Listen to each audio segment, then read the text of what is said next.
Hello everyone, in this video I'll be sharing with you the 2025 Ford Ranger Sport Special Edition and the difference of the Ford Ranger Sport Special Edition from the normal Ford Ranger Sport. Okay guys, so this is the 2025 Ford Ranger Sport Special Edition. So this is different from the normal Ford Ranger Sport. Although they have the same 2.0 turbo diesel engine capable of as much as 180 horsepower and 420 Newton meters of torque. They have the same grille, so a little bit gray, Meteor Grayish color. They have the same C-clamp, LED headlights, and they have the same turn signals indicators, LED headlights, and high beam, as well as the same fog lamps. So this is the grille for the Ford Ranger Sport and the Special Edition. You have the muscle aerodynamic design here. And it gives you a very boxy, macho look, same as that of the F-150. So here for the side profile of the Ford Ranger Sport Special Edition, you have the same mags and tires, 18 inches. Basically, it's two-tone. You have the black portion, you have the silverish portion, and you have the Goodyears for the tires. And you have the exhaust panels here for the engine. So what's the difference here in the side profile is you have this one. So you have the tail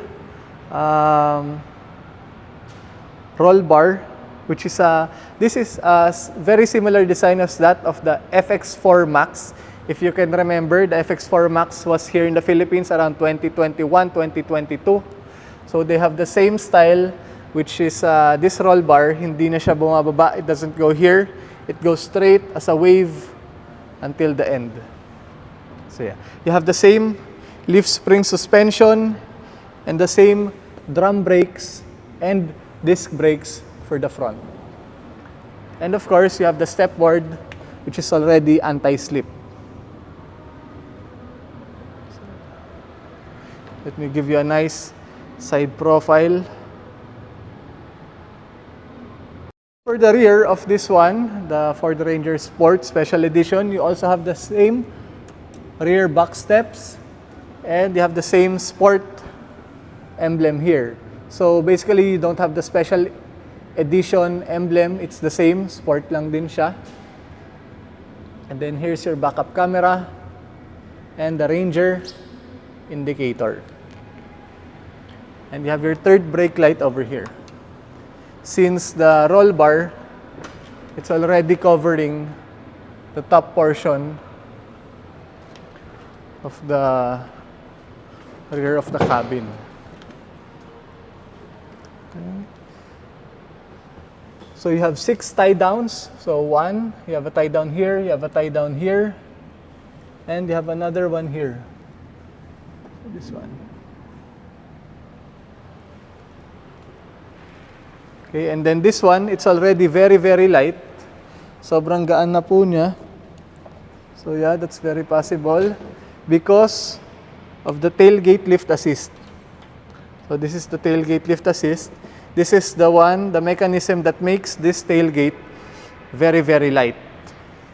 And then here, if you notice, for your lift gate, it already has some designs like this one for your drinks, and even here on the other side. So this can be a good place to sit down or chill. So yeah, even small things like that, Ford already thought about that. So here for the interior, you already have the smart keyless entry. So this is to lock, this is to unlock, as long as the key fob is with you. And then here, let me show you a very nice design for the door, the Ford Ranger Sport. So this is actually embossed, so it's not just a design. So this is to lock and unlock the whole unit and the gas tank. And then this one is to fold electronically your side mirrors. This is to lock the windows. This is to adjust the side mirrors. And then these are for your windows. And then this is your door handle. So it's not here anymore, it's already here. Okay, and then you have your cup holders and your compartments for your things. And you have the speakers also. So for this one, it's the Ranger Sport variant, special edition. It's still manual adjustment here. And then one difference compared to the regular for the Ranger Sport is this one. It already has the cup holders, which was only available for the Wild Track before. Yeah.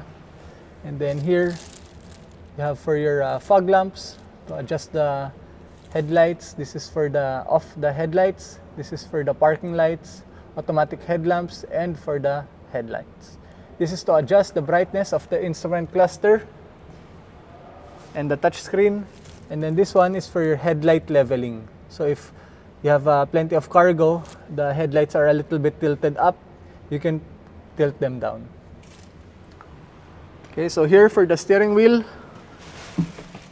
of your Ford Ranger Sport Special Edition, you have the standard for your cruise control, to limit, to adjust or set it, to reset or cancel. This is for your volume control and for your voice command. And then this one is to adjust for the menu of the instrument cluster. Click OK, go up, down, and to go back. This is for the next song, last song, or to pick up and drop calls. So this one is 6 inches of a digital instrument cluster here for the Ford Ranger Sport Special Edition. This is where you use for your signal lights, and this is for your wipers. And then here you have your 10 inches infotainment touchscreen where you can pair your phone via Apple CarPlay or Android Auto. You can use your apps like Spotify, Viber, Telegram, Google Maps, Waze. So yeah, this is a very good and useful tool since you can mirror your cell phone here. You can also use this to see the unit's information, to see the manual, and also for the aircon controls. But for the aircon controls, you already have for the manual controls here. So this is to on and off. This is to adjust the fan speed. This is for the volume, on and off the volume, to keep the air circulating. And then this is to adjust the temperature. This is to off the AC if you only want it for fan speed mode. So here, you have the wireless charging, same as that of the regular Ranger Sport, and for the 4x4 controls. So if this unit was 4x2, literally the only difference is this one. So it won't be having the 4x4 knob.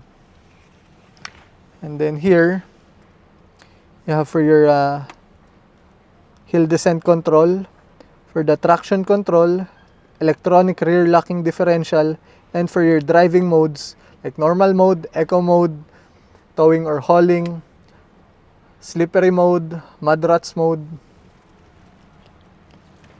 And then here is for your gear shifter for your manual mode.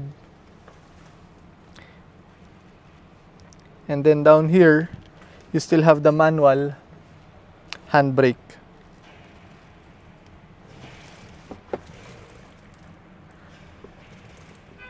And then this is your glove compartment with your 12 volts inverter over here. So this one is already with your glove compartment here and your cell phone holder. So this one for the Ford Ranger Sport Special Edition, you have the same leather seats and with the sporty design. Second row, well, this is a little bit more spacious than most pickups since the first row seats are already in a slanting design. So yeah, it gives you more room for your knees of the second row passengers. Here, of course, you don't have the AC vents. You just have a slight compartment here and your 12 volts inverter over here. You have the very nice leather seats as well. Okay, let me just cover this a bit. And you have your armrest. So for the doors, you have the same very nice door handle over here. Then for your windows, and you have your speakers as well as your bottle holders in the sides. And what's nice also about this is you have your anti-slip steppings over there, just very close to the anti-slip hard plastic step board. Okay, so that is it for the Ford Ranger Sport Special Edition. I hope you found this video useful. Please give this a like, share it with your friends, and subscribe to our YouTube channel for more similar videos. For any inquiries, you can contact me at 0936-994-6643. Thank you so much for watching.